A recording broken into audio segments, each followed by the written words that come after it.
Alhamdulillahirabbil alamin wassalatu wassalamu ala asrofil anbiya'i wa mursalin wa ala alihi wa sahbihi ajmain.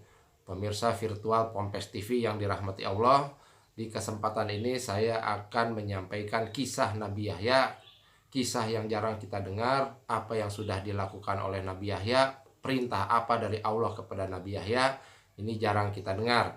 Ini saya temukan di kitab Ibnu Katsir, kisah-kisah para nabi.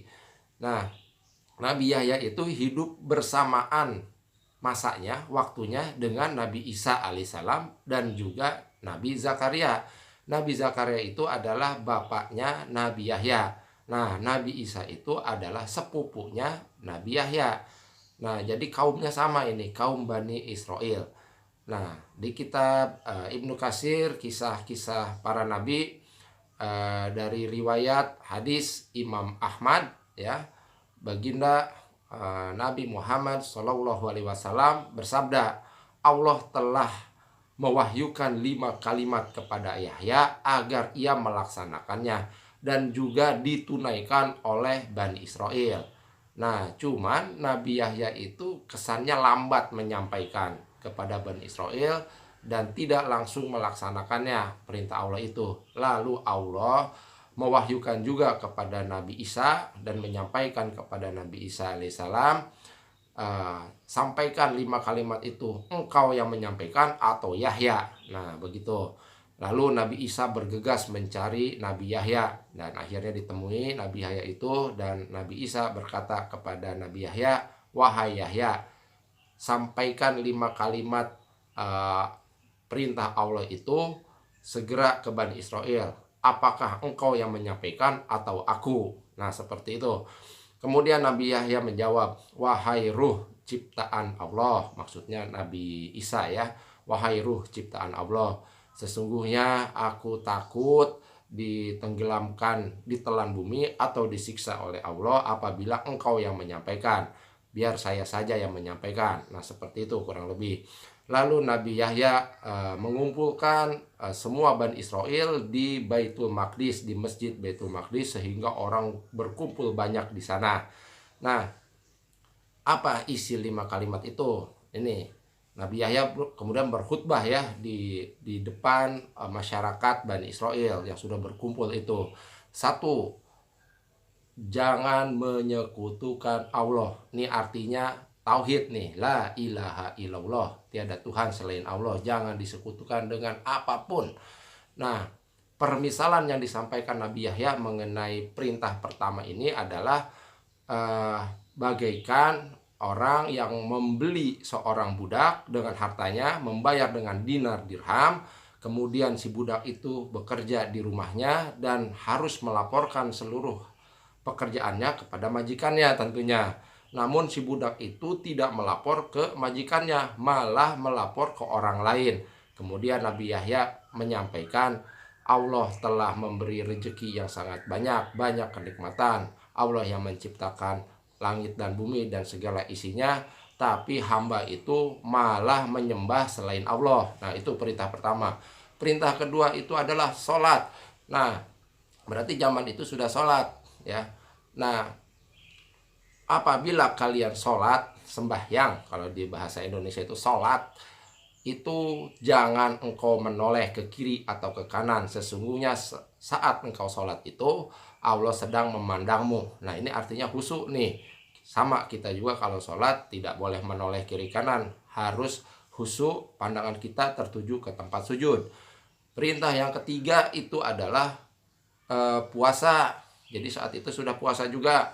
Nah, permisalan yang diberikan Nabi Yahya mengenai puasa itu adalah bagaikan sekantong minyak kasturi yang wanginya, harumnya sangat wangi sekali di kumpulan di tengah-tengah orang banyak. Nah, ini artinya orang puasa itu kan mulutnya bau. Nah, tapi di sisi Allah, mulut orang yang bau itu wangi bagaikan minyak kasturi, ya. Kemudian perintah yang keempat itu adalah sedekah. Nah, permisalan yang diberikan oleh Nabi Yahya kepada Bani Israel mengenai sedekah itu bagaikan kalian saat ditawan musuh sudah diikat dan akan dipenggal. Nah, kalian menebusnya dengan harta kalian. Maknanya wallahu alam ini adalah kita dibelenggu oleh segala macam kesulitan hidup, segala macam. Nah, itu dengan sedekah itu akan terbebas dari berbagai kesulitan. Nah, terakhir perintah kalimat Allah yang kelima yang diperintahkan kepada Nabi Yahya itu adalah banyak-banyaklah mengingat Allah, artinya zikir.